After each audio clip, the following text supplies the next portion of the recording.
Hello everyone, কেমন আছেন সবাই? আশা করি সবাই খুব ভালো আছেন, সুস্থ আছেন। Boost your career with Facebook marketing A complete course. এই কোর্সটির মূল উদ্দেশ্য হচ্ছে আপনাদেরকে ফেসবুক মার্কেটিংয়ে এক্সপার্ট করে তোলা। সেক্ষেত্রে আমি ফেসবুকের এবং মেটার এ টু জেড খুঁটিনাটি সবকিছু দেখানোর চেষ্টা করব আমার এই কোর্সে। আজ আপনাদের সাথে আমি কথা বলবো ফেসবুকের এমন একটি টুলস নিয়ে, যেই টুলসটা আপনাদেরকে ফেসবুক মার্কেটার হতে, ফেসবুক মার্কেটিং করতে খুব ভালো হেল্প করবে, এবং যেই টপিক নিয়ে সচরাচর সবাই কথা বলে না।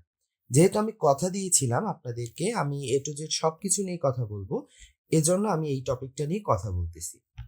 আমি চলে আসলাম আমার ফেসবুকের অ্যাডস ম্যানেজারে।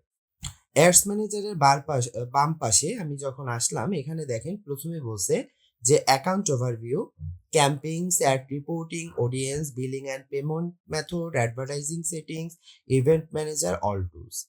আমরা অলরেডি এখান থেকে ক্যাম্পেইনস এবং বিলিং অ্যান্ড পেমেন্ট মেথডটা শিখেছি। আজকে আমরা কথা বলবো ফেসবুকের অ্যাডস রিপোর্টিং নিয়ে, এবং অ্যাডস রিপোর্টিং কি সেই বিষয়টা নিয়ে কথা বলার জন্য। আমি যখন অ্যাডস রিপোর্টিং এর উপরে ক্লিক করলাম, তার মানে এই অ্যাডস রিপোর্টিংটা হচ্ছে ফেসবুকের এমন একটি টুলস যেখানে আপনি অলরেডি যতগুলো অ্যাড রান করে ফেলছেন, সেই অ্যাডের হচ্ছে যত ডিটেলস আছে, ইচ অ্যান্ড এভরিথিং সবগুলো আপনারা এখান থেকে দেখতে পাবেন। এতে করে আমাদের বিজনেস প্ল্যান করতে, বিজনেস স্ট্র্যাটেজি করতে হেল্প করবে। দেখেন, আমরা যখন অ্যাডস রিপোর্টিং এ চলে আসলাম, যেহেতু এই অ্যাকাউন্টটা একেবারেই নতুন একটা অ্যাকাউন্ট, আপনাদেরকে দেখানোর জন্য, শেখানোর জন্য করা, এখানে আমার কিন্তু কোনো অ্যাডস রান করা নেই। এবং আমরা এখানে দেখতে পাচ্ছি রিচ, ফ্রিকোয়েন্সি, সিটিআর, সিপিসি, তারপর হচ্ছে রিসেন্ট রিপোর্ট, রিপোর্ট নেম, নিচে নামলে দেখেন ক্রিয়েটিভ ফ্রেশনেস, ক্রিয়েটিভ ম্যাক্স, এই জিনিসগুলো এখানে চলে আসছে। এবং বাম পাশে দেখেন তিনটা অপশন আছে, অ্যাকাউন্ট ইনসাইট, রিপোর্টস এবং এক্সপোর্টস। আমরা রিপোর্টের উপরে ক্লিক করি, যেহেতু এই অ্যাকাউন্টে এখন পর্যন্ত কোনো অ্যাড রান হয় নাই, সেহেতু কিন্তু আমরা এখান থেকে কোনো রিপোর্ট আমরা পাচ্ছি না।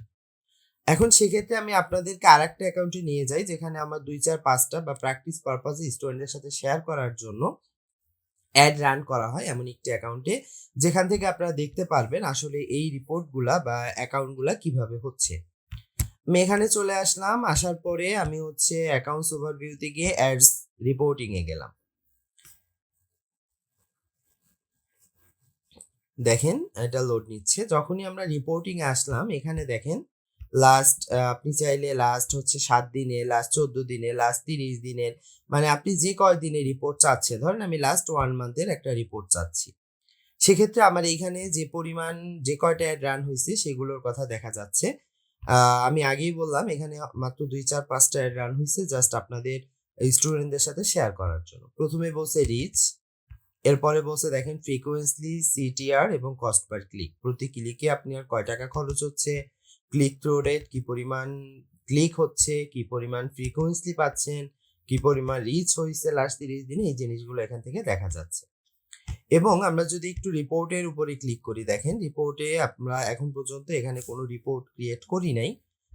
বা এখানে দেখেন একটা রিপোর্টের কথাই বলা আছে, এবং এখানে দেখেন আপনার account name, campaign name, ad set name, ad create, age, gender, আপনি হচ্ছে কোনগুলোর উপরে, বা এখানে উপরে বলা আছে দেখেন কম্প্রোমাইজ পাইভট টেবিল, অর্থাৎ আপনি কোন কোন ফ্রিকোয়েন্সির উপরে বা কোন কোন ম্যাট্রিক্স গুলোর উপরে ডিপেন্ড করে আপনি রিপোর্টটা চাবেন, সেই রিপোর্টগুলা জাস্ট আপনি এখান থেকে সিলেক্ট করে দিবেন।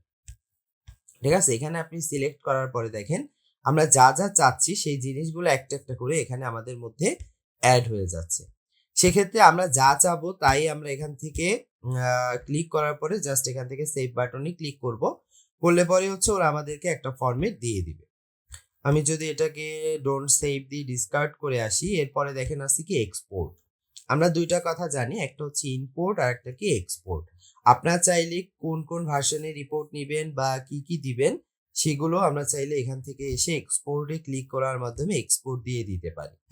এবং আমরা যা আমাদের অ্যাড চলবে সেই সব অ্যাডের হচ্ছে যতগুলো অ্যাড আমাদের চলবে, দেখেন আমাদের এখানে videos, image and videos, other videos, এখানে একটা ক্রিয়েটিভ ম্যাট্রিক্সের কথা বলছে, অ্যামাউন্ট আপনি কত টাকা খরচ করছেন বা কোন অ্যামাউন্টের জন্য, অ্যামাউন্ট স্পেন্ড পার্সেন্টেজের কথা বলছে, যে আপনি ভিডিওর পিছনে খরচ করছেন হচ্ছে 96.54% এবং ইমেজের পিছনে 3.46%।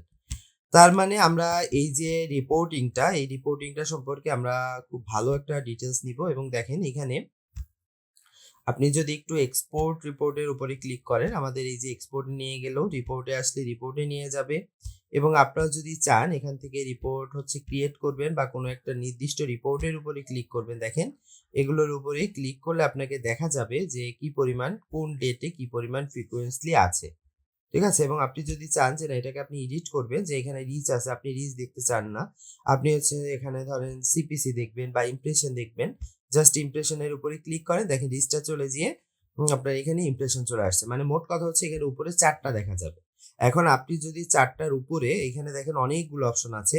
যেমন হচ্ছে রিচ আছে, ফ্রিকোয়েন্সলি আছে, সিটিআর আছে। মোট ৪ টা, ১ম যে ৪ টা সেই ৪ টা শো করতেছে। সেক্ষেত্রে আপনি চাবেন যে না আমি ক্লিক দেখবো।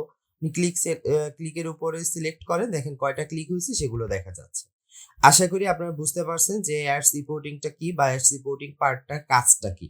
এভাবে আমি অল টুলসে যাওয়ার পরে অল টুলসে যতগুলো টুলস আছে প্রত্যেকটা টুলস নিয়ে আলাদা, আলাদা কথা বলবো।